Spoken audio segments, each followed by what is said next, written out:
श्री स्वामी समर्थ.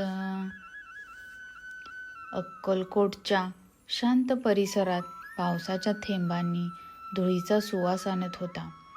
सकाळचा काळोख विरत होता आणि निसर्ग हळूहळू जागृत होत होता. त्या अक्कलकोट नगरीत आजही स्वामी समर्थांनी केलेल्या चमत्कारांच्या अनंत कथा वाऱ्यावरून फिरत होत्या. पण या कथेमध्ये सांगितलेला साक्षात्कार फार कमी लोकांना माहिती आहे.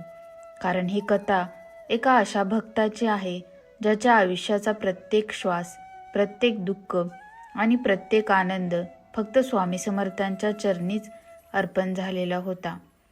आणि तो भक्त म्हणजे भास्कर. एक साधा, शांत, मनाने पवित्र, पण आयुष्यात संकटे पाठीशी घेऊन जन्माला आलेला माणूस. भास्कर लहानपणापासूनच आईवडिलांसोबत शेतीत काम करायचा. घरची परिस्थिती बेताची होती.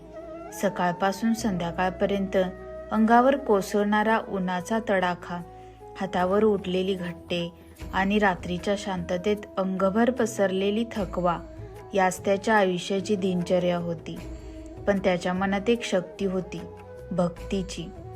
त्याला वेड होतं स्वामी समर्थांच्या चरणाचं. तो त्यांच्याबद्दल जेवढं ऐकेल तेवढं कमी.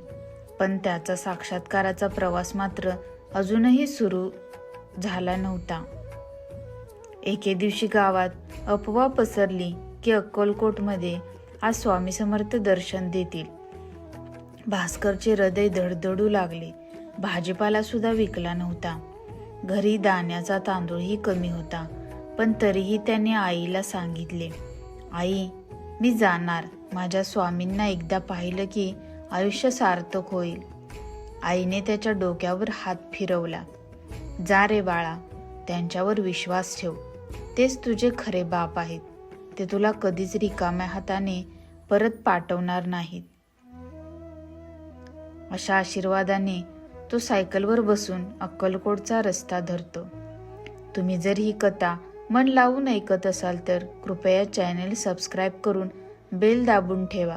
कारण अशाच दैवी कथांचा आशीर्वाद पुढेही मिळत राहील. रस्त्यात वारा जोरदार होता. पाय दमलेले होते, पण भक्तीने त्याचे शरीर चालवत होतं. शेवटी अक्कलकोटला पोहोचल्यावर त्याच्या डोळ्यासमोर एक अनोखंच दृश्य आलं. हजारो लोक त्यांच्या दैवी चरणांना स्पर्शासाठी रांगेत उभे होते. स्वामी समर्थ एका मोठ्या वडाच्या झाडाखाली बसलेले होते. डोळे मिटलेले, पण पूर्ण जगावर लक्ष ठेवलेल्या त्या दिव्य शक्तीप्रमाणे. भास्करचा जीव थरथर कापू लागला. त्याने कधीच स्वामींना प्रत्यक्ष पाहिलं नव्हतं. मनात हजारो इच्छा, हजारो प्रश्न आणि तरीही शांतता. रांगेत उभा असताना त्याच्या मनात एकच विचार, स्वामी, मला तुमचा साक्षात्कार द्या. माझं जीवन तुम्हाला समर्पित करतो. जेव्हा त्याचा क्रम आला तेव्हा स्वामींनी आपले डोळे उघडले. त्या डोळ्यातून आलेली नजर भास्करच्या आत्म्याला भेटली. जणू त्याचे जन्मजन्माचे दुःख, पाप, थकवा सारे त्या एका नजरेत वितळून गेले. स्वामी म्हणाले, बाळा, एवढं कष्ट करून आलास. तुझ्या मनातली वेदना मला दिसते आहे. पण चिंता करू नकोस. तुझ्या जीवनाचा अंधार आता दूर होईल. स्वामींचे ते शब्द भास्करच्या कानात नव्हते, तर त्याच्या आत्म्यात बसले.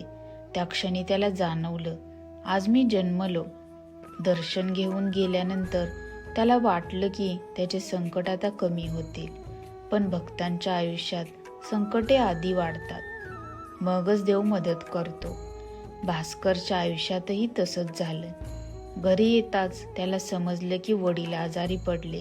डॉक्टरनी सांगितलं की उपचारासाठी 30,000 रुपये लागतील. भास्करच्या घरात तर 300 रुपये सुद्धा नव्हते. तो निराश झाला, पण स्वामींवरचा विश्वास डळमळला नाही. तो रात्री देवळात जाऊन प्रार्थना करतो, स्वामी, तुमच्यावर विश्वास ठेवायला शिकवला आहे, पण माझ्या वडिलांचे प्राण हातात घेतलेत. मला मार्ग दाखवा. त्या रात्री त्याला झोप लागत नाही. डोळे मिटले की स्वामींचा चेहरा दिसतो. त्यांना वाटतं काहीतरी होईल. अचानक दुसऱ्या दिवशी सकाळी एक अनोळखी माणूस त्यांच्या घरात येतो.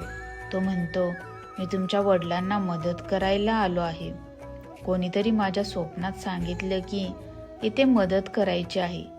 मी डॉक्टर आहे. तुमच्या वडिलांचा उपचार मी मोफत करेन. भास्कर अवाक झाला. त्याचे डोळे पाणावले आणि त्याला लगेच जाणवलं की हा कोण त्याला पाठवणार. फक्त एकच, स्वामी समर्थ. उपचार होऊ लागले. वडील बरे झाले. पण कथा इथे थांबत नाही. स्वामींचा साक्षात्कार अजून बाकी होता. भास्कर रोज प्रार्थना करत असे. एक दिवस त्याला अक्कलकोटला जाण्याची इच्छा झाली आणि तो तिथे गेला. यावेळी गर्दी नव्हती. स्वामी वडाच्या झाडाखाली समाधी अवस्थेत बसलेले होते. तो शांतपणे पुढे गेला. पायाला स्पर्श करणार इतक्यात स्वामींनी डोळे उघडले आणि म्हणाले, बाळा, तुझा साक्षात्कार झाला आहे. भास्कर हबकला. स्वामी, कसा? स्वामी म्हणाले, ज्या दिवशी तू तुझ्या वडिलांसाठी रडलास, तुझं मन पूर्ण शुद्ध झालं. मदतीसाठी मी लोकांना पाठवलं आणि आज तू मला विचारतो आहेस की साक्षात्कार कधी झाला? बाळा, साक्षात्कार म्हणजे देवाला भेटणं नव्हे. देव तुझ्या मनात जागा करतो, तोच क्षण साक्षात्कार होतो. भास्करचे अश्रू गालावरून वाहू लागले. तो स्वामींच्या चरणावर कोसळला.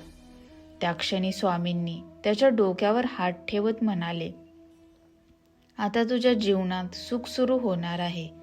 तेव्हापासून भास्करचे आयुष्य बदलले. शेतीत भरघोस उत्पादन मिळू लागले. घरात शांतता आली.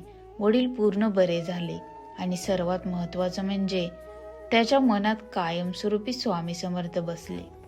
तुम्ही जर स्वामींवर श्रद्धा ठेवत असाल तर कृपया ही कथा ऐकणारे सर्वजण कमेंटमध्ये जय स्वामी समर्थ लिहा. ही श्रद्धा तुमच्यापर्यंत स्वामींचा आशीर्वाद घेऊन येईल. एक दिवस भास्करला स्वप्नात एक दैवी तेज दिसतं. त्या तेजातून स्वामींचा आवाज येतो, बाळा, तुला आता सेवा करायची आहे. इतरांना मदत कर. संकटात असणाऱ्यांना मार्ग दाखव. माझा संदेश लोकांपर्यंत पोहोचव. या स्वप्नानंतर भास्कर रोज गावोगावी जाऊन लोकांना सांगू लागतो, स्वामी समर्थ ह्यात आहेत, तुमच्या प्रत्येक श्वासात. लोक त्याच्या बोलण्यातला अनुभव जाणू लागले. कारण भास्कर जे बोलत होता ते शब्द नव्हते, ते अनुभव होते. त्याची कथा दूरवर पसरली. आजही अक्कलकोटमध्ये भास्करचा उल्लेख झाला की लोक म्हणतात तो स्वामींचा खरा बाळ आहे. अशीच दैवी कथा तुम्हाला हवी असेल आणि स्वामींचे आशीर्वाद नेहमी मिळत राहावेत असं वाटत असेल तर चॅनेल सबस्क्राईब करून ठेवा, जेणेकरून पुढच्या दैवी कथांचा प्रकाश तुम्हाला लगेच मिळेल. श्री स्वामी समर्थ. धन्यवाद.